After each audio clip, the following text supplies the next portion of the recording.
दोस्तों, मैं ऋषिंदर शुक्ला एक बार फिर एक कहानी आपके साथ लेके आया हूँ। इस कहानी का टाइटल है गरीबी। जब गरीबी होती है किसी के पास तो उसके हालात क्या होते हैं, और लेकिन जो गरीब होने के बाद भी सेंसिटिवनेस जिसके अंदर होती है, संवेदनशीलता, जिसके अंदर थोड़ी भी इमोशंस बाकी हैं, उसके बारे में ये कहानी है।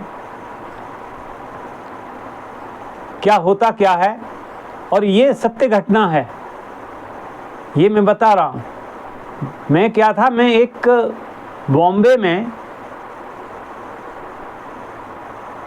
एक गली से गुजर रहा था। तो गली में मुझे एक बच्चे की रोने की आवाज़ सुनाई दी। उस बच्चे की आवाज़ में इतना दर्द था कि मुझसे रहा नहीं गया, और मैं उसके पास गया, बच्चे के पास, और उससे पूछा कि क्यों रो रहे हो। तो मैंने देखा कि कोई 10-1 साल का बच्चा रहा होगा, और बच्चे की माँ जो है ना, उसको धीरे धीरे मार रही थी, मारते मारते खुद रो रही थी।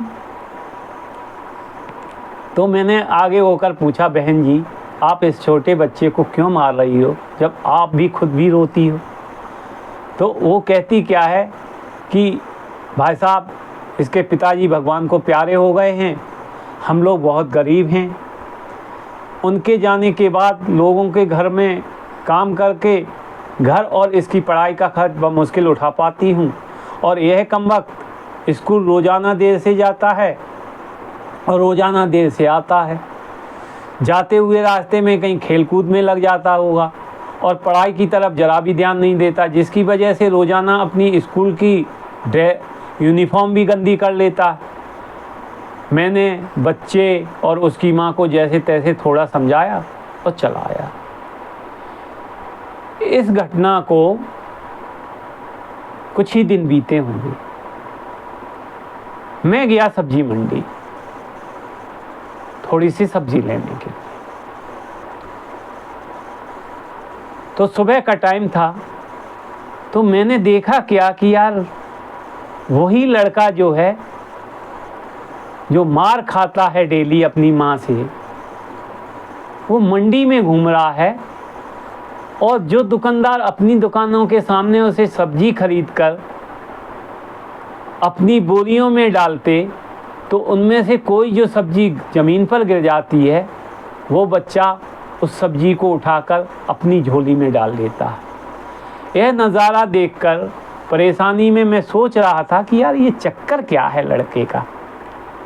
मैं बच्चे के चोरी चोरी पीछा किया। मैंने देखा क्या कि जब जो बच्चे की झोली भर गई थी उन सब्जियों से जो बच जाती हैं, दुकानदार मतलब नहीं उठाते, वो उनको सड़क के किनारे लगा कर बेचना चाह रहा था, और ऊंची ऊंची आवाज़ में लगा रहा था, सब्जी ले लो, सब्जी ले लो, सब्जी ले लो। मुंह पर गंदी मिट्टी, गंदी बल्दी, और आँखों में नमी। ऐसा महसूस हो रहा था कि ऐसा दुकानदार मैं ज़िंदगी में पहली बार देख रहा हूँ। अचानक होता क्या है, जिस व्यक्ति की दुकान के सामने वो सब्जी बेच रहा था, वो व्यक्ति उठा, उसने लड़के को बहुत डांटा, बहुत मारा और जोर का धक्का दिया। कहा, आइंदा से कितनी बार समझाया है, मेरे दुकान के सामने सब्जी मत लगाया कर। बेचारा सब लड़का रोया, आंसू आए उसके आँख में। उसने फिर थैला उठाया और दूसरी दुकान के सामने लगाया। उसकी मजबूरी थी। भला हो उस शख्स का जिसकी दुकान थी, उसने तो मना नहीं किया उसको। खैर, कुछ देर बाद सब्जी बिक गई उसकी, क्योंकि कीमत बाकी के लोगों से कम थी। तो बच्चा उठा, बाज़ार में कपड़े वाली दुकान में दाखिल हुआ, और दुकानदार को वह पैसे देकर दुकान में पड़ा अपना स्कूल का बैग उठाया, और बिना कहे स्कूल की ओर चल पड़ा, और मैं भी उसके पीछे पीछे चल पड़ा। बच्चे ने रास्ते में अपना मुंह धोकर स्कूल की ओर चला। बच्चा स्कूल गया, 1-1.5 घंटा लेट हो गया था। वही टीचर कहने लगे यार टीचर ने उसे खूब मारा जितना मार सकता था। मैंने कहा भैया बच्चा है क्यों मारते हो? तो टीचर बोला कि साहब आप नहीं जानते, ये रोज़ाना देर से आता है, मैं इसे सज़ा देता हूँ ताकि ये सुधर जाए, स्कूल वक्त पर आए, और मैं इसकी खबर इनके घर वालों को भी दे चुका। खैर बच्चा मार खाने के बाद क्लास में ही बैठ के पढ़ने लगा। मैंने उनके टीचर से एक रिक्वेस्ट की और उनका मोबाइल नंबर लिया और घर की ओर चल। घर पहुंचकर एहसास हुआ कि जिस काम के लिए सब्जी मंडी गया था वह तो भूल ही गया। मासूम बच्चे ने घर आकर माँ से एक बार फिर मार खाई होगी। सारी रात यही सोच के मेरा सर चकराता रहा। भावुक हूँ मैं भी। सुबह उठकर जब बच्चा मंडी में मिलता था उसी टाइम मैं भी उठा और मैं तुरंत मंडी पहुंच गया। मैंने फ़ोन किया मास्टर साहब को, जो फ़ोन नंबर ले लिया था उनका। मैंने कहा आप भी मंडी आ जाइए। वो मान गए। सूरज निकला, बच्चे आया और नन्ही दुकान का इंतजाम करने निकला। मैंने उसके घर जाकर उसकी माँ को भी कहा कि बहन जी आप भी मेरे साथ चलो, मैं बताता हूँ कि आपका बेटा स्कूल में लेट क्यों होता है। वह फ़ौरन मेरे साथ मेरे मुंह में यह कहते हुए चल पड़ी कि आज इस लड़के की मेरे हाथों खैर नहीं, छोड़ूंगी नहीं। मंडी में लड़के का टीचर भी आ गया। हम तीनों मंडी के 3 जगहों पर पोजीशन ले ली और छिप छिप के नज़ारा देखने लगे। वही वाकया फिर दोहराया गया।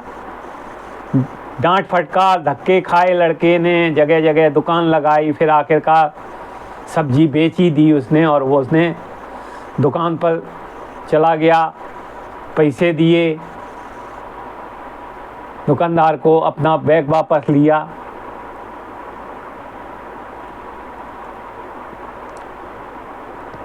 अब ये सब नज़ारा जो उसकी माँ देख रही थी, उसकी दर्द भरी सिसकियाँ सुनाई देने लगी और वो टीचर भी बहुत शिद्दत के साथ आंसू बहा रहे थे। दोनों के रोने से मुझे ऐसा लग रहा था कि वो शायद मन ही मन कह रहे हों मैंने इस मासूम के ऊपर बहुत जुल्म किए हैं। खैर उसकी माँ रोते रोते घर चली गई। टीचर भी सिसकियाँ लेते हुए स्कूल चला गया। बच्चे ने दुकानदार को पैसे दिए और आज उसको दुकानदार ने एक लेडी सूट कहा बेटा आज सूट के सारे पैसे पूरे हो गए हैं, अपना सूट ले लो। बच्चे ने सूट को पकड़कर स्कूल बैग में रखा और स्कूल की ओर चल दिया। आज भी 1 घंटा लेट था, स्वाभाविक है। सीधा टीचर के पास गया, दोनों हाथ आगे कर दिए मार खाने के लिए कि भैया मार लो जितना मारना है। टीचर अब की बार डंडा नहीं उठा पाया। टीचर कुर्सी से उठा और उसने फौरन बच्चे को गले लगाकर इस कदर जोर से रोया कि मैं भी उसको रोता हुआ देखकर अपने ऊपर काबू नहीं कर पाया।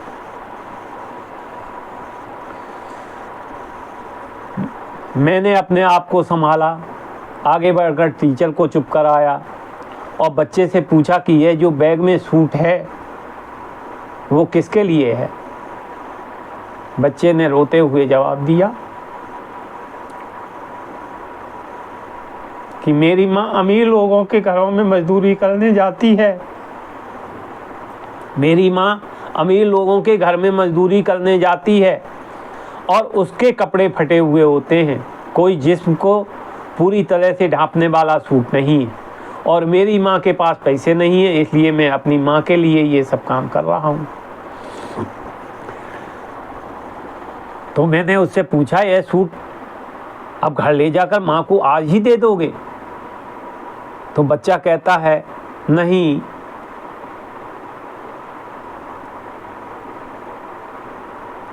नहीं अंकल, छुट्टी के बाद मैं इसे दर्जी को सिलाई के लिए दे दूंगा। रोज़ाना स्कूल से जाने के बाद काम करके थोड़े पैसे सिलाई के लिए दर्जी के पास जमा किए। मतलब लेट होता था सुबह शाम इसीलिए कि पैसे कमाता था वो अपनी माँ के सूट के लिए। कितनी इमोशनल हार्ट टचिंग स्टोरी है ये।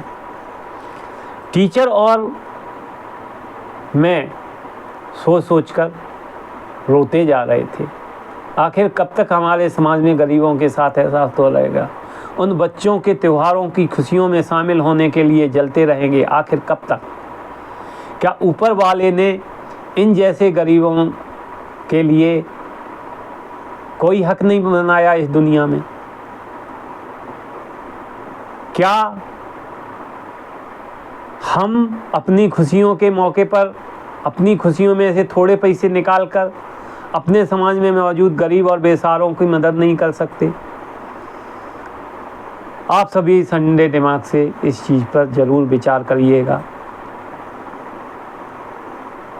ये मेरी एक छोटी सी कोशिश है अपनी कहानी को, जो मेरे साथ रियल में बीती, उसको मैंने अपने शब्दों में ढाल के आपको बता दिया है। छोटी सी कोशिश है। इस छोटी सी कोशिश से किसी सक्षम के दिल में गरीबों के प्रति हमदर्दी का जज्बा अगर जाग जाए तो यही लेख किसी गरीब के घर की खुशियों की वजह बन जाएगा। इसलिए दोस्तों, मेरी रिक्वेस्ट है, आप इस पर विचार ज़रूर करिएगा। कहानी तो अच्छी लगेगी। मैं भावुक भी बीच में हुआ हूँ, मुझे माफ़ करिएगा, सॉरी फॉर दैट। मैं संवेदनशील व्यक्ति हूँ, लेकिन मैं क्रोधी भी बहुत हूँ। मैं परेशान इसी चीज़ से। धन्यवाद, बहुत बहुत धन्यवाद आप लोगों का।